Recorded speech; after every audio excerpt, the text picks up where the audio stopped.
Hello friends, welcome to Kavish IAS. Picture देख के आप लोगों को समझ में आ गया होगा कि we will be talking about the environment.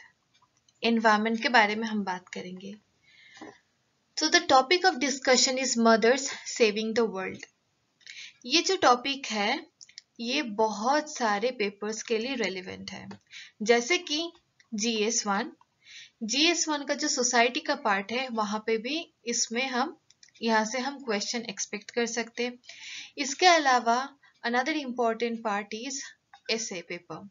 अब जो एसे का पेपर है, एसे पेपर में भी हम इसको इंक्लूड कर सकते हैं, जैसे कि एसे में भी बहुत बार क्वेश्चन आता है विमेन से रिलेटेड।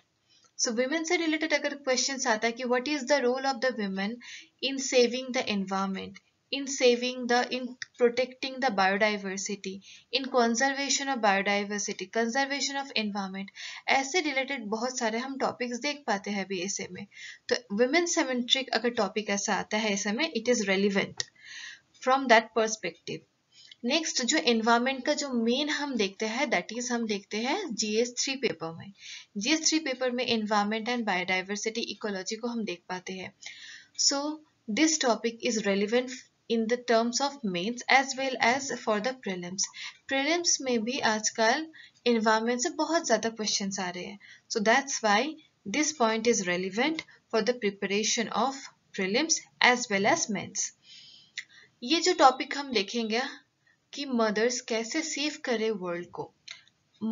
माता की एक रोल एक फैमिली में बहुत बड़ी बात है। Without a woman in the family we cannot think. माँ के बिना हमारा एक पल भी गुजारा नहीं चलता। So now we will see कि कैसे माताएं एक वर्ल्ड को भी सेव करे, ना कि वो बस अपने घर परिवार को का ख्याल रख रहे, बल्कि वो एनवायरनमेंट का भी ख्याल रख सकते हैं। ये केस स्टडी हम पढ़ेंगे चारघेरी विलेज के। Chargheri village is situated in the Sundarban. It is a remote village in the Sundarbans. Now let's talk more about the environment. Environment is an entity which surrounds us. हम environment का ही part है। Environment के बिना हम रह भी नहीं पाएंगे। We cannot live without the environment. As a result, the role of environment is the most crucial point for our survival. However, environment is getting depleted because जो बहुत सारे people है, they have lots of greed for the natural resources. वो अपने greed के लिए environment का बहुत ज़्यादा use कर रहे हैं, बहुत ज़्यादा resources का use कर रहे हैं. That's why it is creating a climate change. जितना environment का hamper होगा उतना ही क्लाइमेट चेंज भी होगा। क्लाइमेट चेंज होगा तो उससे दोबारा से ह्यूमन को ही नुकसान होगा। इस क्लाइमेट चेंज का मतलब क्या है? Climate change is a phenomena of long term change.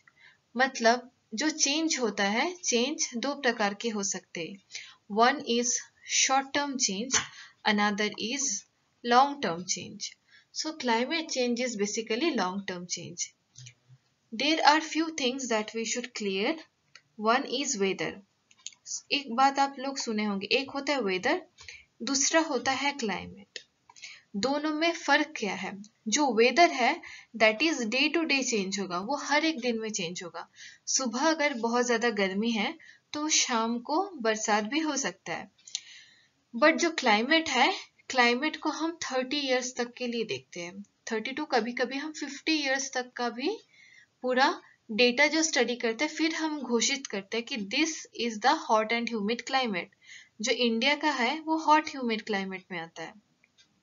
Okay, so what are the reasons of this climate change? अब इसी क्लाइमेट को अगर हम बार बार अगर ज्यादा पोल्यूशन होता है, ज्यादा ह्यूमन बीइंग आते हैं, तो इससे क्या होता है, ह्यूमन बीइंग के ग्रीड के लिए वहां पे पोल्यूशन बढ़ सकता है।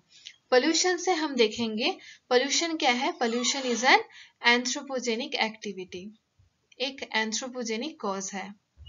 एंथ्रोपोजेनिक का मतलब कि जो ह्यूमन से रिलेटेड है। नाउ ये ह्यूमन का ग्रीड जो है, ह्यूमन के ग्रीड के वजह से बहुत ज्यादा नेचुरल रिसोर्सेज का यूज हो रहा है. When we are indiscriminately using these natural resources, it is leading to the depletion of the environment, which result in the climate change. अब climate change होगा तो उसका कुछ effect भी होगा. So it is the result.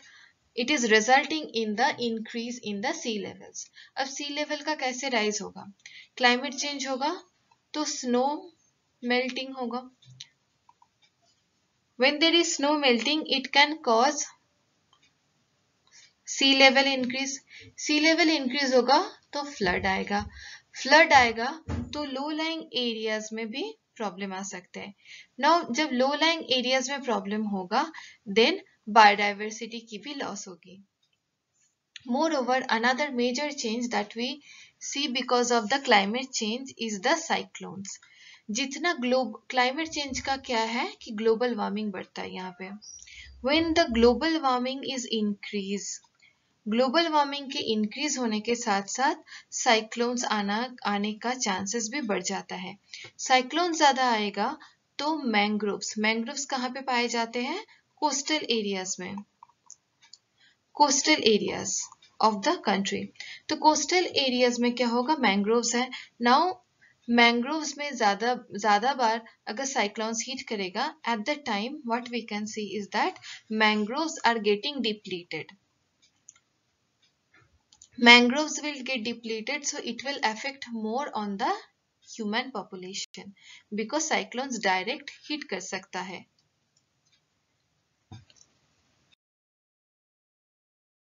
Now let's get more information about the mangroves in India. Mangroves in India कहाँ पे है? जो भी शोर लाइन है वहां पे हमें मैंग्रोव्स की वेजिटेशन दिखता है. जैसे कि Sundarbans. Sundarbans is the UNESCO site even. Okay, UNESCO world heritage site में भी सुंदरबंस आते हैं. Except Sundarban there is Mahanadi, Godavari, Pichavaram, then gulf of Kutch. बहुत सारे एरियाज में हमें पूरा शोर लाइन में हमें मिलता है मैंग्रोव्स का.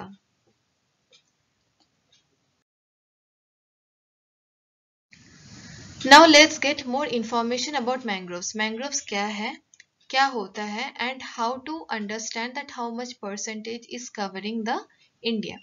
इंडिया का जो Indian state forest report in 2021 है, वहां पे बताया गया है कि फॉरेस्ट की मैंग्रोव कवर इंडिया में बस 4,992 स्क्वायर किलोमीटर तक ही है, which is only 0.15% of the country's total geographical area. मतलब ये जो एरिया है मैंग्रोव्स का, it is very very rare and very very small. So what are the characteristics of mangroves? Mangroves की जो vegetation है कहाँ पे पाया जाता है? They are found in the littoral ecosystem. Okay, we will discuss about the types of ecosystem in other classes. So littoral ecosystem में ये पाए जाते हैं. Next is they are halophytes. Halophytes मतलब they are saline tolerant. मतलब salt tolerant जो है. अब कहाँ पे ये पाए जाते हैं? Mangroves are always found near the sea shore. Sea shore के पास होगा तो of course the saline concentration will be high, तो इसलिए they are halophytes. One of the most majestic feature that we observe in the mangroves is the presence of pneumatophores. ज्यादातर हम क्या देखते हैं? कोई भी पेड़ है तो उनका जो रूट्स होता है वो अकॉर्डिंग टू ग्रेविटी आता है. ग्रेविटी क्या करता है? Gravity will pull you down. Gravity नीचे पुल करता है. दैट्स वाई रूट्स भी नीचे आ रहे हैं. बट हाउएवर जो न्यूमेटोफोर्स है, they are roots. They are basically aerial roots. अभी एरियल रूट क्या होता है? ये ग्रेविटी के पूरा अगेंस्ट में जाता है. It will be against the gravity. Why these are happening? Because of the salt water. अब जो मैंग्रोव्स है, mangroves are always grown in the salt water. वो सॉल्ट वाटर के आसपास ही होता है. अगर सॉल्ट वाटर में वो रहेगा, then how will it breathe? तो रूट्स को ब्रीथ करने के लिए उसको ऊपर आना जरूरी है. That's why this roots are coming the anti gravity, okay, the roots are coming opposite to the gravity. यहाँ पे पोर्स होता है जहां से इन लोग ब्रीदिंग कर सकते हैं।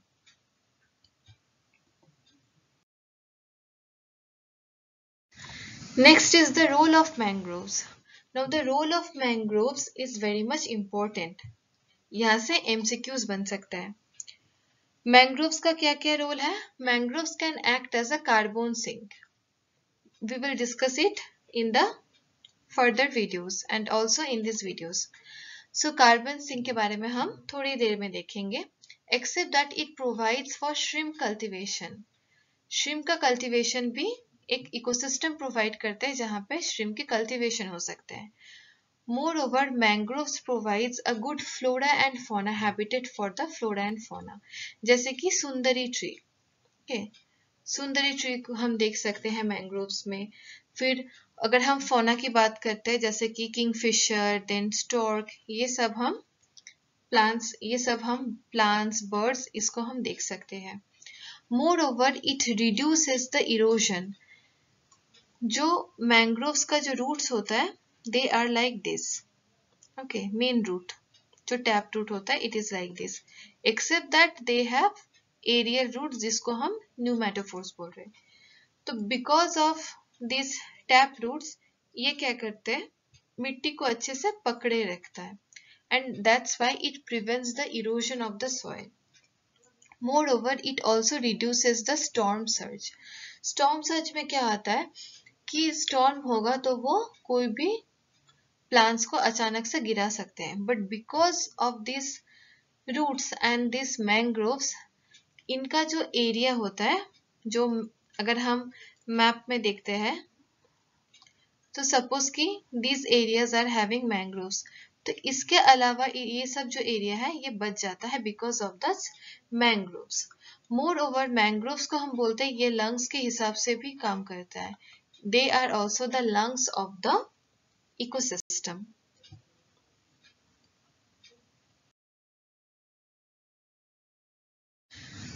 Now let's talk about the Sundarbans. क्योंकि हमारे जो सबसे मेन इम्पोर्टेंट मैंग्रोव साइट है that is the Sundarbans. Sundarban is the largest mangrove site in the world. Location कहाँ पे है सुंदरबंस? अगर हम इंडिया के पर्सपेक्टिव में देखेंगे, that is located in the South 24 Parganas of West Bengal, India, and it is famous for the Royal Bengal tiger. Royal Bengal tiger is also the national animal of India. यहाँ पे हम देखते हैं सुंदरबन में mangrove vegetation. Sundarban का नाम सुंदरबन पड़ा था because of the plant Sundari. Sundari is a tree. Because of that plant, the name of Sundarbans came into place.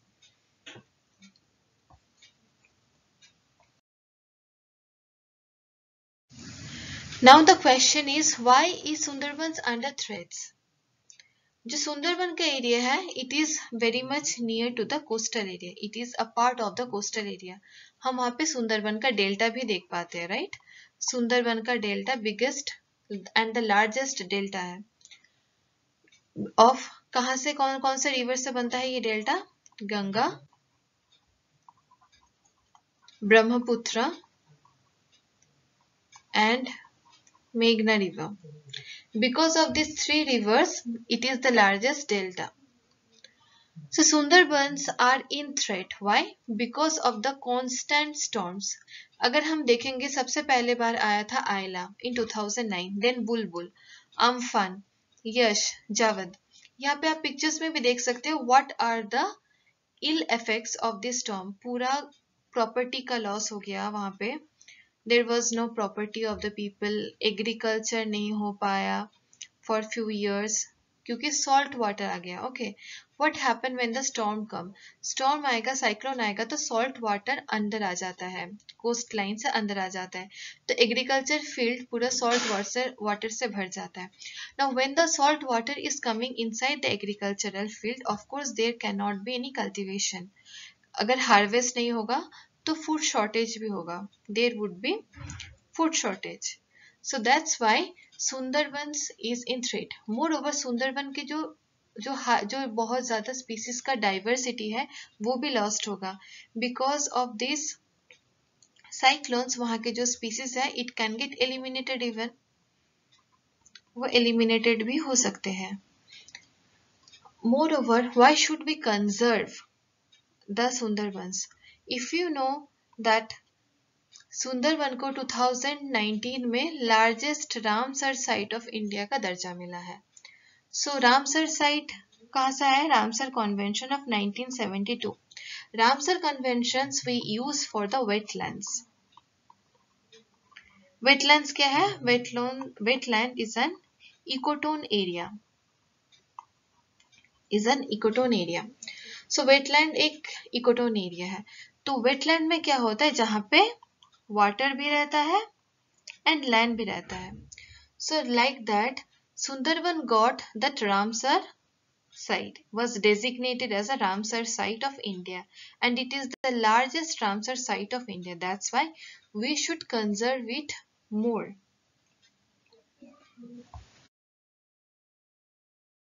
Let's find about the carbon sink. अभी हमने देखा है कि जो वेटलैंड है, जो मैंग्रोव है, उनका जो मेजर फंक्शन है that is the carbon sink.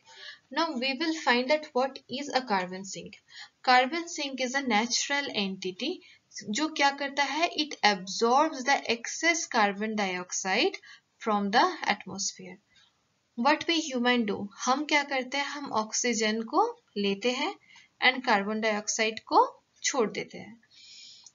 Now we are not taking carbon dioxide, but who takes carbon dioxide? Plants ले सकते हैं carbon dioxide for making the glucose in the process of photosynthesis. photosynthesis से वो glucose बनाएगा, वो अपने लिए energy बनाएगा। Alright, so now that's why जो मैंग्रोव्स है they act as a carbon sink. ये क्या करता है? एटमॉस्फेयर से कार्बन डाइऑक्साइड को अपने तरफ खींच लेता है एंड जो एक्सेस कार्बन डाइऑक्साइड होता है एटमॉस्फेयर में वो फिर बैलेंस रहता है। सो देयर आर सर्टेन, वो दो तरह के हो सकते हैं। One is green carbon sink, another is blue carbon sink. Green carbon sink is that of the terrestrial one. ये टेरेस्ट्रियल है, मीन्स यहाँ पे forest. Okay, so the forest is working as a carbon sink, and the blue carbon sink is the ocean, that is the aquatic. It is the aquatic carbon sink.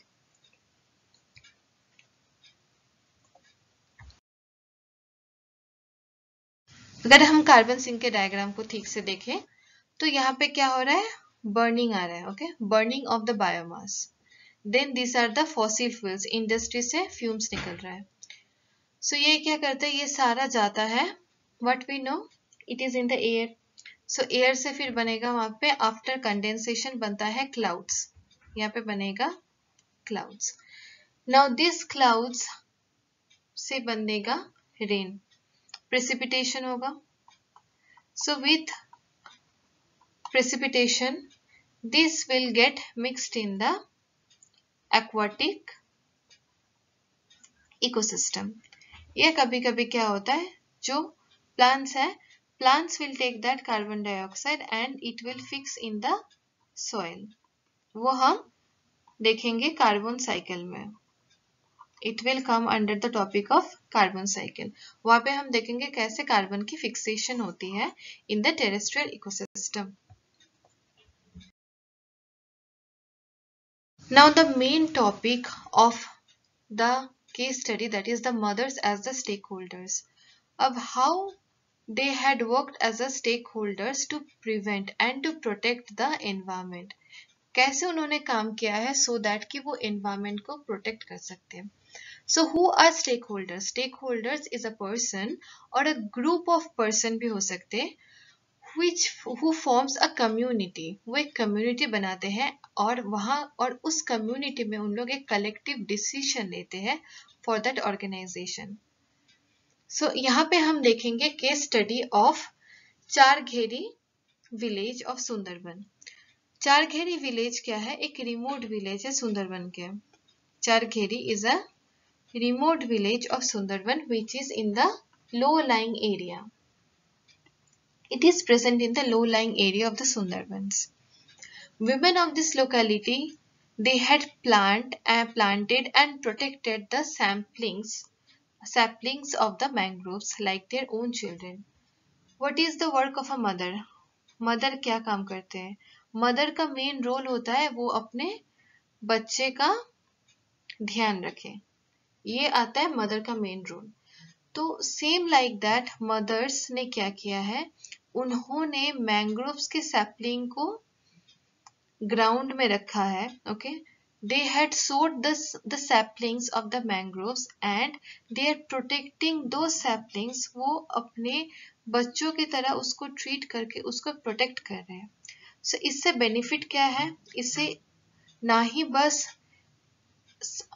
बस environment की benefit हो रही है, rather it is getting benefited to the human beings and the local people also. कैसे? It is benefiting because जो cyclone आ रहे हैं, now they are making this mangroves.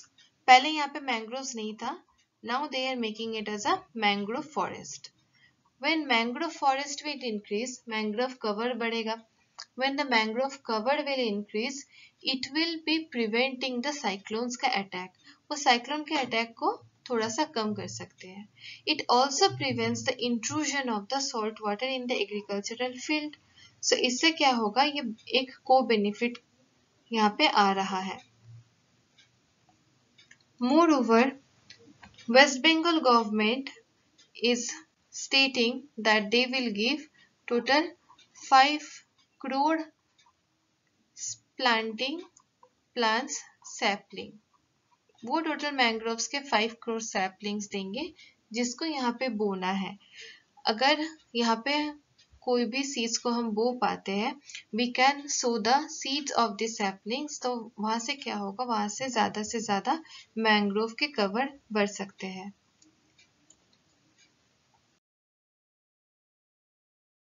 तो next is the mangrove army.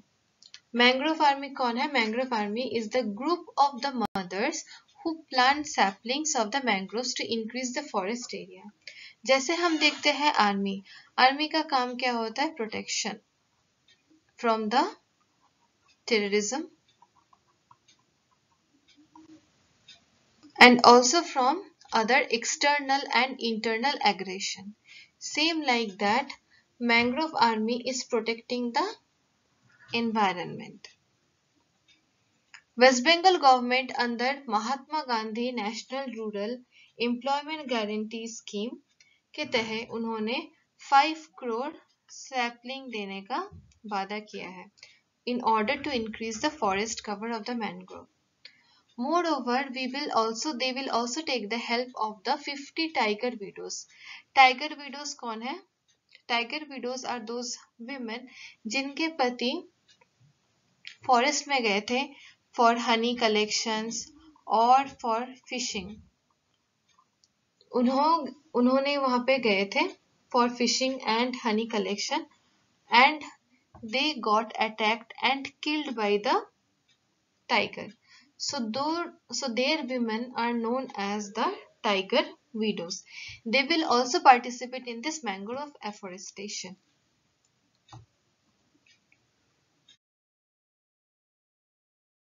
Next हम देखेंगे कि कॉपका के इनिशिएटिव है for this mangrove conservation. Mangrove conservation के लिए जो कॉप है, conference of party, it has launched mangrove alliance for climate. ये किन दो कंट्री के इनिशिएटिव थे? That is by the UAE, United states of Emirates and Indonesia. Indonesia and UAE had started this Mangrove Alliance for Climate. इस programme को उन्होंने start किया था एंड बाद में इंडिया भी ज्वाइन कर लिए थे इस इनिशिएटिव को. बिकॉज जो इंडिया में क्या पाया जाता है? इंडिया में आता है Sundarban and Sundarban is one of the largest mangrove site in the world. It was launched in COP27 in Egypt. Egypt में कहाँ पे हुआ था? शर्म एल शेख में हुआ था COP27. अब ये इसका एम क्या है? इट सीक्स टू एडुकेट और स्प्रेड अवेयरनेस। ये एडुकेट भी करेंगे और अवेयरनेस भी स्प्रेड करेंगे world wide in the role of mangroves, कि मैंग्रोव्स का रोल क्या है in curbing the global warming and its potential as solution for climate change. और क्या सॉल्यूशन है, क्या पोटेंशियल है, सॉल्यूशन है क्लाइमेट चेंज का।